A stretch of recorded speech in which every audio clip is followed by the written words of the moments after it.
Hi, this is Cesar Jr. I'm also known as the Voodoo Monkey. Welcome to Digital Sculpting with Masks. So here's a head canvas that I've downloaded off of Zebra Central. As you can see, I'm painting on it using the masking function. I'm painting in the recessed areas because I'm going to invert the mask and then take this into move and move those areas in.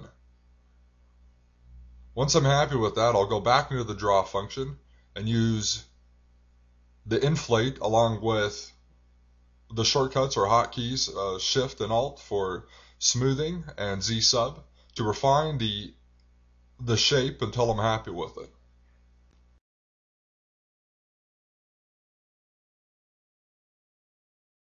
Let me just take a minute here to apologize about all the rotating. I'm afraid that's a byproduct of my work habits. I do tend to spin my sculpture around a lot so that I can see it from every angle.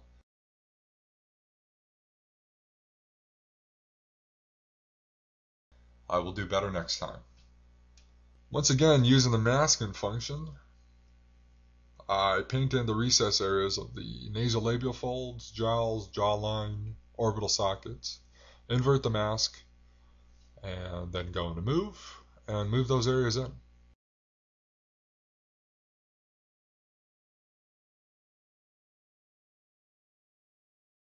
Once I'm happy, go back into draw, remember to clear your mask, and then smooth out those areas.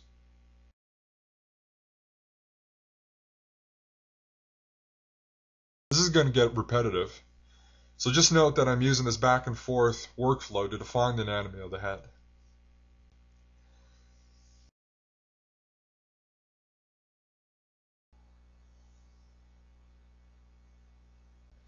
So here I am defining some of the bone structure, or the recessed areas anyways.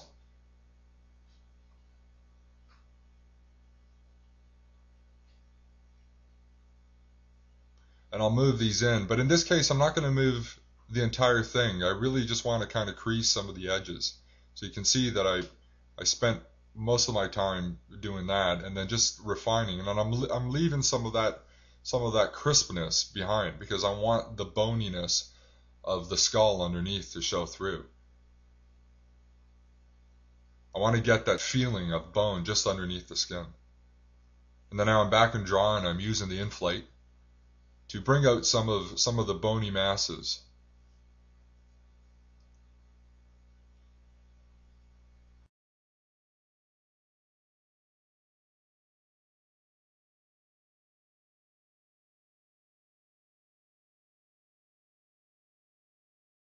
So here I'm laying down the tracks or the roadmap for where I want my definition to be in the eye bags. So same methodology, I'm going to invert the mask, go into move and move these back, and then I'm going to go back into draw and I'm going to affect them. So I'm not clearing the mask here though. I want to retain the crispness in between. So now I'm basically inflating the in-betweens, and then I'm going to smooth this, and I'm going to still keep the mask on. Right there, you see I'm smoothing it with the mask still on. A little bit of a time lapse there, and I basically removed the mask and did a little bit more smoothing, and voila, and there you have it, eye bags.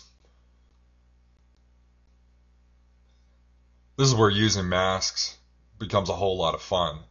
I mean, here I am defining some more wrinkles on the face. In fact, I would say this is the pain-free way. There's no nudging or pushing or pinching, or I'm just drawing them on.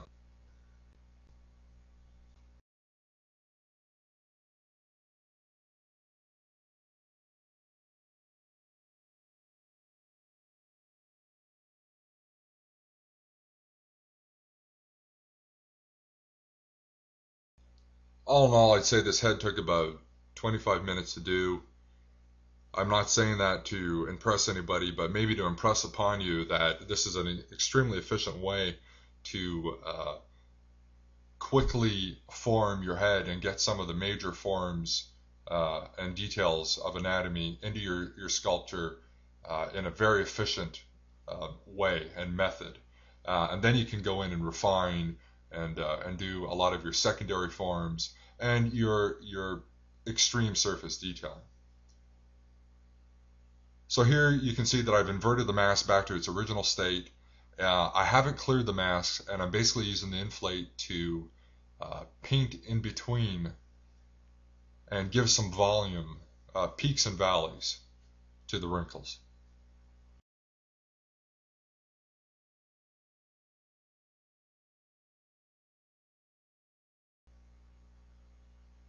You can see I'm kind of being heavy-handed and I'm not being very gentle. Uh, this is by choice. What I want to do is get some of that irregularness, the fleshiness that exists on people's faces, and a lot of the random chaos.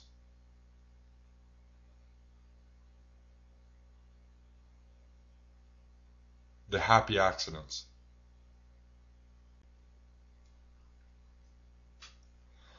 So here I am smoothing. The mask is still on. If you're wondering why you can't see the black lines of the mask, is because I've basically clicked off view mask.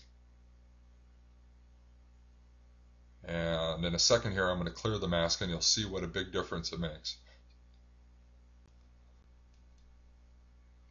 So there I've cleared the mask, and you can see that now when I smooth it has a drastic effect on the wrinkles themselves.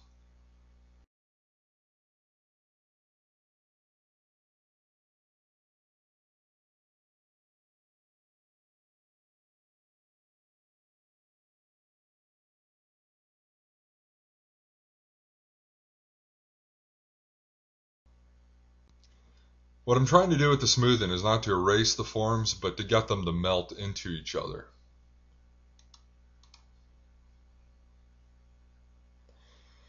So here I'm starting to affect the overall shape of the ear. I'm basically in move.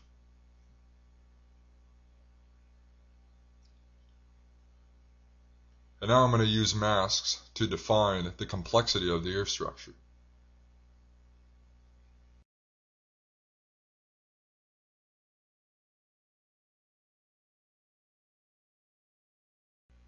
This whole approach is about hitting your sculpture with a sledgehammer and not allowing time to steal your idea away from you.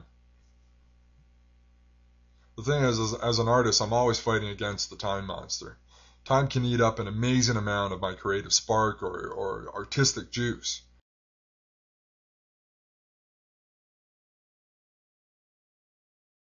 Using the inflate and Z sub, and back to move.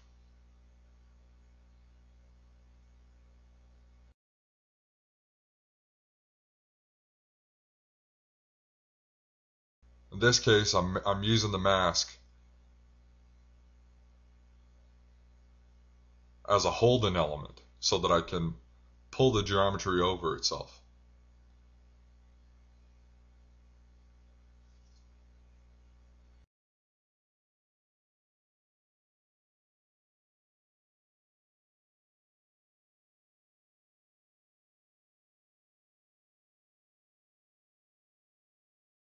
Masks are so powerful, they're absolutely fantastic. I mean, you can do anything with them. But having said that, they're also very simplistic. So as long as you have a game plan and you have an understanding of what you want to achieve, you're going to be able to achieve it much faster and thus be more efficient. So just notice that I'm basically taking this simple workflow of going back and forth between draw and move. When I'm in draw, I'll paint my masks, and then when I'm happy with it, I'll go into move, generally invert my mask, move those areas in, go back to draw, clear my mask, and then affect it using inflate or smooth or Z sub until I'm happy with the shape.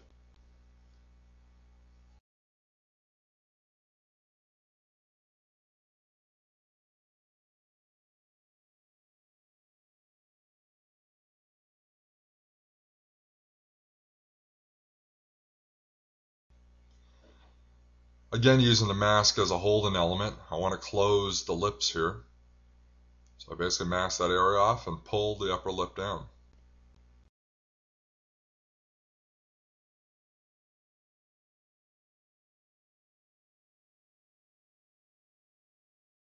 Some last minute proportion changes and I've got a head that's ready for surface detailing.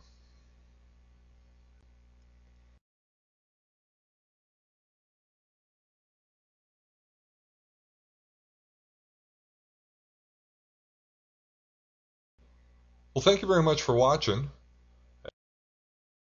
Good luck with your digital sculpting using masks, and happy pixeling.